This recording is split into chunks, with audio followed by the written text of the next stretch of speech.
Hey, what's up guys? Welcome back to the channel. In today's video, we're going to talk about there being double XP in Battlefield 2042 right now. So if you want to unlock your BF6 stuff, now is the time to do it. I'm also going to be showing you guys some Battlefield 6 map comparisons with some maps from Battlefield 4 to just get a better idea of what these maps are going to look like. We're also going to take a look at a map comparison of some of the upcoming Battlefield 6 maps and their sizes. On top of that, we're going to be discussing just how many people played the Battlefield 6 open beta and whether or not 100 million players is actually possible. It might be closer than I thought. So let's jump into things. If you do enjoy the channel, be sure to subscribe to the channel, hit the like button, and of course, let me know your thoughts on all this stuff. The first thing I'll talk about is directly relevant to Battlefield 6 and has to do with the fact that Battlefield 2042 just got a brand new battle pass, and attached to that battle pass are a bunch of Battlefield 6 unlocks that you'll be able to use in the game. Now, initially, you look at what you can unlock in Battlefield 2042, and it doesn't seem to be that impressive. There are a bunch of cool things, but the amount, if you don't look at it deeply enough, doesn't seem like a lot. Well, according to Battlefield Bulletin, there's a lot more than meets the eye. If you look at the Battlefield 2042 Battle Pass, you will see that tiers 8, 19, 30, 40, 49, and 60 all have Battlefield 6 unlocks, but each of them have multiple unlocks. Tier 8 has 4 items attached to it. Tier 19 also has 4 items. Tier 30 and 40 also have 4 items each. Tier 49 has 5 items, and Tier 60 has 7 items. So if you weren't planning on playing Battlefield 2042 because you thought the amount of unlocks for Battlefield 6 wasn't enough, well, there are actually 28 total unlocks. And I have a feeling if you miss this opportunity to actually unlock them, you're probably not going to be able to unlock them in Battlefield 6. The next thing we have to talk about is just how popular Battlefield 6 may actually be. We have another update from this Oppenheimer investment firm that was tracking the amount of players playing Battlefield 6's open beta, and apparently the total player count for the Battlefield 6 open beta was close to 20 million players, up from the prior estimate of only 5 million. According to them, more players played the first week of the beta than the second week. That doesn't necessarily surprise me.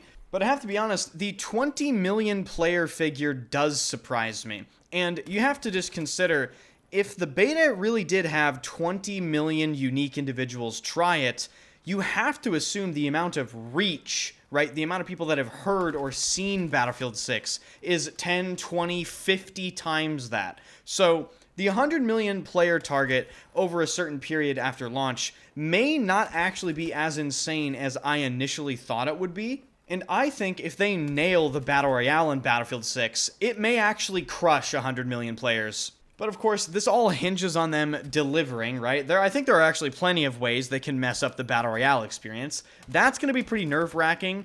I'm definitely very interested to see how the BR is received initially. And then building off of the investment firm's numbers, we have this official screenshot from Battlefield. It says most players in Battlefield beta history. There were 92,351,578 hours of gameplay. I was probably 90 million of those hours. And apparently there were 337 million shotgun kills. Yeah, I believe it. That's probably low, honestly. Now we're going to take a look at some map size comparisons. First, just have to give credit to this person. I think that's their clan in the bottom left-hand corner. So we have to take a look at a few things here. Let's start bottom right with Operation Firestorm. There's a Ross in the middle of it. Keep in mind that Operation Firestorm is using the Battlefield 4 map boundaries. And then in the upper right-hand corner here, you can see Mirak Valley, which is supposedly the largest map being featured in Battlefield 6. It is definitely more narrow than Operation Firestorm, it appears. Then we have Eastwood, which is another post-launch map for Battlefield 6. New Sobek City, Badlands, which is another post-launch map. And to give you guys an idea of just how big Mirak Valley is and Badlands, you can see Siege of Cairo, Empire State, and Liberation Peak in the sort of left-hand middle side of your screen. Siege of Cairo is dwarfed by Mirak Valley. Badlands also dwarfs it, and it certainly makes Liberation Peak look small as well. And Liberation Peak was, I think, the largest map we had available to us in the beta. Yeah, it definitely was, taking a look at the size comparisons here. So I think the concerns about the large maps are definitely put to rest. I have to be honest, guys, I never thought the concerns about there being no large maps in Battlefield 6 were ever founded in anything, you know? I mean, guys, there's going to be large maps in Battlefield. That is guaranteed. There's always going to be a fuck huge map, all right? I think I said that in a previous video. Now taking a look at some other comparisons, this is Siege of Cairo on the right versus Pearl Market from Battlefield 4 on the left. Obviously, Pearl Market has, I would say, quite a bit more verticality packed in to that player space. So I would almost say this isn't a great comparison because there's just a lot more going on height-wise and verticality-wise within the play area of Pearl Market. But if we're talking about pure map area size, this does make sense to compare. Then we have Cairo versus Siege of Shanghai. Siege of Shanghai is very visibly larger, but, you know, it's not so much larger that it's a disgrace to have Siege of Cairo in Battlefield 6. Moving on, we have Cairo versus Dawnbreaker from Battlefield 4.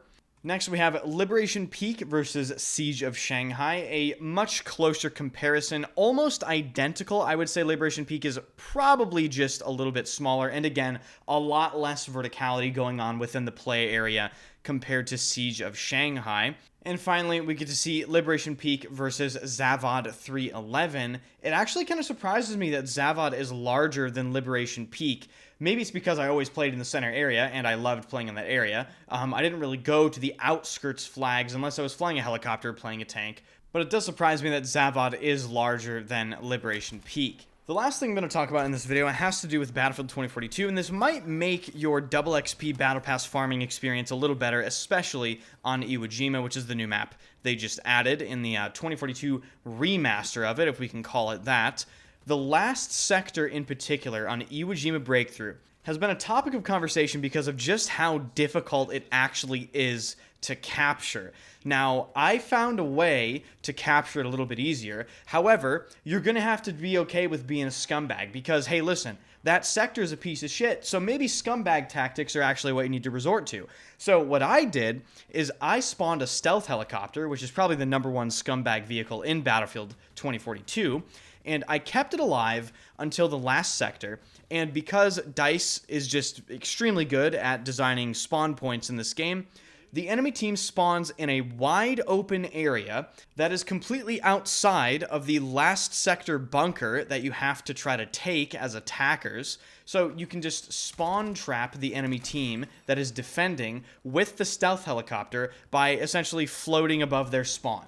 So, you know, I mean, you guys can use that tactic if you want in your gameplay. And with that, that's the end of this video. So thank you guys so much for watching. If you enjoyed, be sure to subscribe to the channel. Thank you to everyone that has subscribed for the past month and a half during the Battlefield 6 beta. You guys are absolutely insane. Crazy support. We're nearing 90,000 subs. I'm going to have to think of something to do for 100K subs. Probably right now. So if you have any suggestions, leave that in the comment section. I have a few ideas. Be sure to drop a like, swing by stream as I stream every single day. First link in the description. And let me know your thoughts about all this stuff. And I will see you guys in the next video.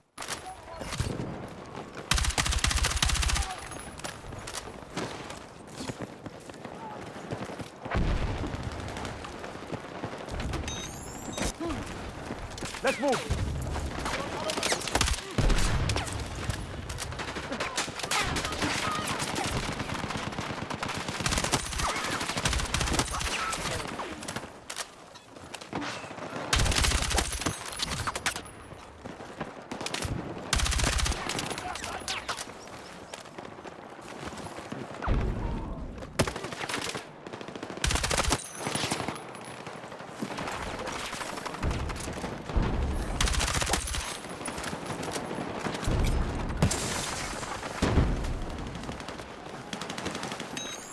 Ah.